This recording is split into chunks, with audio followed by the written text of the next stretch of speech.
Hello दोस्तों, कैसे हो आप लोग। आई होप आप सभी अच्छे और मजे में होंगे। मेरा नाम है भारती। आज के इस वीडियो में हम लोग क्या पढ़ने वाले हैं। आज के इस वीडियो में हम लोग क्लास 9th क्वाड्रिलेटरल का 5th थ्योरम को पढ़ने वाले हैं। तो सबसे पहले ये जो 5th थ्योरम जो है वो 4th थ्योरम का कन्वर्जन है।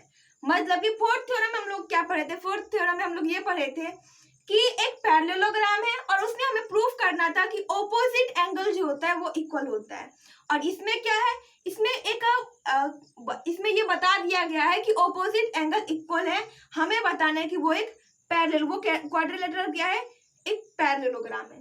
तो सबसे पहले क्या करेंगे, सबसे पहले हम लोग का काम रहेगा वो फिगर ड्रॉ करना। ये फिगर है ABCD। ये अभी क्या है, अभी एक क्वाड्रिलेटरल है। दिया क्या गया है जिसमें कि ऑपोजिट एंगल्स आर इक्वल। तो हमें बता दिया गया है कि ऑपोजिट एंगल जो है वो इक्वल होता है इसमें। इसका मतलब क्या हुआ कि ये इसके इक्वल है और ये डबल लाइन देने का मतलब कि एंगल A एंगल C के इक्वल है। ठीक है, तो अब सबसे पहले गिवन लिख देते हैं। गिवन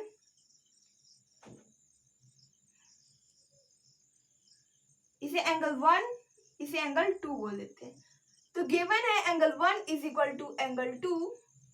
ये पूरा एंगल 1 है, ठीक है। और ये क्या है, ये एंगल 3 और ये angle 4 and angle 3 is equal to angle 4। Angle 1 angle 2 के बराबर है, एंगल 3 एंगल 4 के बराबर है। ये हमें क्या गिवन है। हमें क्या बताना है, इफ इन अ क्वाड्रिलेटरल, एक क्वाड्रिलेटरल में each pair of opposite angles are equal, सारे पेयर ऑपोजिट एंगल जो है वो इक्वल है, then it is a parallelogram. हमें बताना है कि वो एक पैरेललोग्राम है। गिवन कंस्ट्रक्शन क्या किए, कंस्ट्रक्शन किए हम लोग यहाँ पर B को D से, B join to D, B को D से हमने ज्वाइन कर दिया। अब टू प्रूफ का मतलब कि हमें अब प्रूफ क्या करना है, हमें प्रूफ करना है कि ABCD is a parallelogram. ABCD is a parallelogram, ये हमें क्या करना है, ये हमें प्रूफ करना है। इट इज अ पैरेललोग्राम, ये हमें प्रूफ करना है। ठीक है, तो देखो यहाँ पर सबसे पहले गिवन लिख रहा था, वो अगर कोई कंस्ट्रक्शन कर रहे हैं तो वो, उसके बाद प्रूफ क्या करना है। अब लिखेंगे प्रूफ, मतलब कि हम लोग अब प्रूफ करने के लिए आ चुके हैं। तो यहाँ पर तो बता दिया कि ऑपोजिट एंगल इक्वल है, लेकिन एक बात याद रखो, कभी भी क्वाड्रिलेटरल आएगा उसका मतलब कि सारे साइड, मतलब सारे एंगल का जो सम है वो कितना होगा, 360 डिग्री। प्रूफ में क्या लिखेंगे, angle A plus angle B plus angle C plus angle D is equal to 360 degree. ये तो हम लोग जानते हैं, जैसे कि ट्रायंगल में होता है कि सारे एंगल का सम कितना होता है, 180 डिग्री। वैसे ही क्वाड्रिलेटरल में क्या होता है कि सारे एंगल का सम कितना हो जाता है, सारे एंगल का सम हो जाता है 360 डिग्री। तो ये हमें दिया गया है। अब एक बात बताओ, हम लोग जानते हैं कि angle 1 is equal to angle 2, angle 1 angle 2 के बराबर है। एंगल 1 का मतलब कि angle B is equal to angle D। इसका मतलब ये हुआ कि एंगल B किसके बराबर है, एंगल D के बराबर है। तो एक बात बताओ, क्या हम यहां लिख सकते हैं कि angle A plus angle B plus angle C, A और C बराबर है।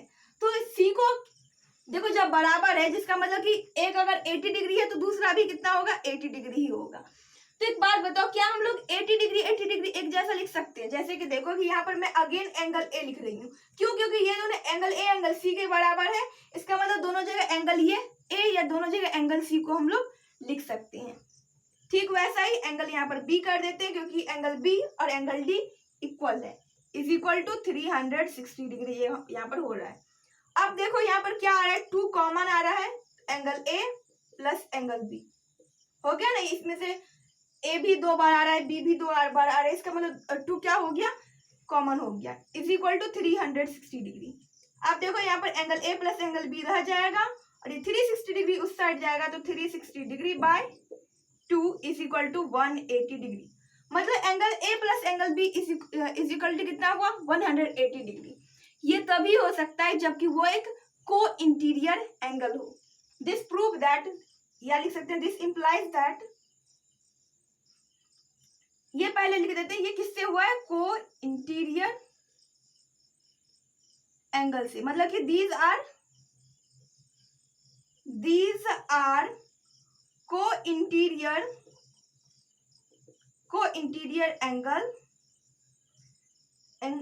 That's why. और आगे लिख सकते हैं this implies that AD parallel to BC। अब AD किसके पैरेलल है, BC पैरेलल। अब देखो सबसे पहले यहाँ पर एक क्वेश्चन आता है वो कि को इंटीरियर एंगल क्या होता है। तो देखो अगर आप लोग लाइन एंड एंगल सही से नहीं पढ़े होंगे तो आपसे क्वाड्रिलेटरल बनने में थोड़ा सा मुश्किल होगा। तो देखो अगर कोई लाइन है, एक लाइन दूसरी लाइन के पैरेलल, जैसे सपोज करो ये L है और ये M है, अगर कोई एक ट्रांसवर्सल लाइन जो उसको इंटरसेक्ट कर रही है, तो इसका मतलब ये जो एंगल है और ये जो एंगल बन रहा है, इस दोनों का अगर ऐड करेंगे तो ये कितना हो जाएगा, 180 डिग्री हो जाएगा। ठीक है, तो अब सपोज करो कि ये लाइन और ये लाइन एक दूसरे का पैरेलल है और ये एक ट्रांसवर्सल लाइन है, इसका मतलब इस एंगल और इस एंगल का सम कितना हो जाएगा, इस दोनों एंगल का सम हो जाएगा 180 डिग्री। समझ में आ गया। तो this implies that AB parallel to AB नहीं, AD पैरेलल टू, AD किसके पैरेलल हो गया, BC के पैरेलल हो गया। अब सिमिलरली सेम अब वही करेंगे हम लोग, जैसे एंगल AB लिए थे तो अब हम लोग क्या ले लेंगे, एंगल AD ले लेंगे। ठीक है, angle A plus angle D plus angle A plus angle D ले लेंगे, जैसा सेम किए थे, B के जगह यहाँ पर D लिख देंगे, इज इक्वल टू 360 डिग्री। तो angle A plus angle B कितना आ जाएगा, 180 degree, angle A plus angle D। ठीक है, तो इससे क्या पता, एंगल A और एंगल D कितना आ गया, 180 डिग्री। तो अब यहाँ पर कैसा बन रहा है कि ये इसको इंटरसेक्ट कर रहा है, तो वापस ये सम कितना होगा, 180 डिग्री हो जाएगा। तो इससे पता चल रहा है कि ये इसके पैरेलल है। दिस इंप्लाइज दैट, यहाँ पर लिख देती हूँ, दिस इंप्लाइज दैट, यहाँ पर क्या बता रहा है, ये बता रहा है कि AB पैरेलल टू CD। ठीक है, तो अगर ऑपोजिट या पेयर ऑफ साइड अगर पैरेलल हो तो ये क्या बन जाते हैं, एक पैरेललोग्राम। तो hence prove that ABCD is a parallelogram. इससे क्या पता चल रहा है, ABCD एक पैरेललोग्राम है, ये क्या हो गया, हेंस प्रूव्ड, ये प्रूव हो गया। अब एक बार फिर से समझा देती हूँ कि कुछ स्टूडेंट को अच्छे से समझ में नहीं आया होगा। तो देखिए यहाँ पर हम लोगों को क्या है, ये जो 5th थ्योरम है ये कन्वर्जन है, किसका कन्वर्जन है, तो 4th जो थ्योरम था उसका कन्वर्जन है। तो सबसे पहले समझ लेते हैं 4th थ्योरम क्या था। 4th थ्योरम बताया गया था कि एक पैरेललोग्राम है और जिसमें हम लोग ऑपोजिट साइड को इक्वल करना था। यहाँ पर क्या है कि यहाँ पर ऑपोजिट साइड इक्वल बताया गया है और बताने की ये जो एक ABCD क्या है, एक पैरेललोग्राम है। जिसको कैसे करेंगे, तो सबसे पहले यहाँ पर एंगल तो दी हुई है, एक खुशी की बात ये हुई, और दूसरा कि किसी भी क्वाड्रिलेटरल का जितने भी एंगल होते हैं उसका सम कितना होता है, 360 डिग्री होता है।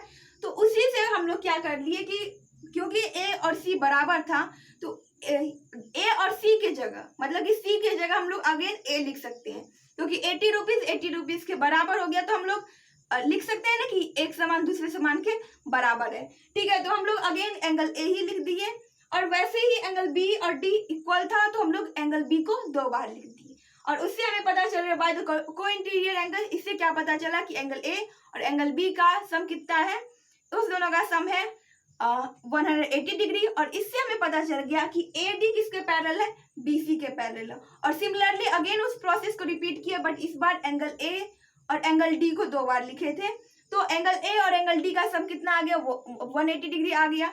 इसका मतलब ये भी को इंटीरियर एंगल है, और इससे हमें ये पता चलता है कि AB पैरेलल टू DC।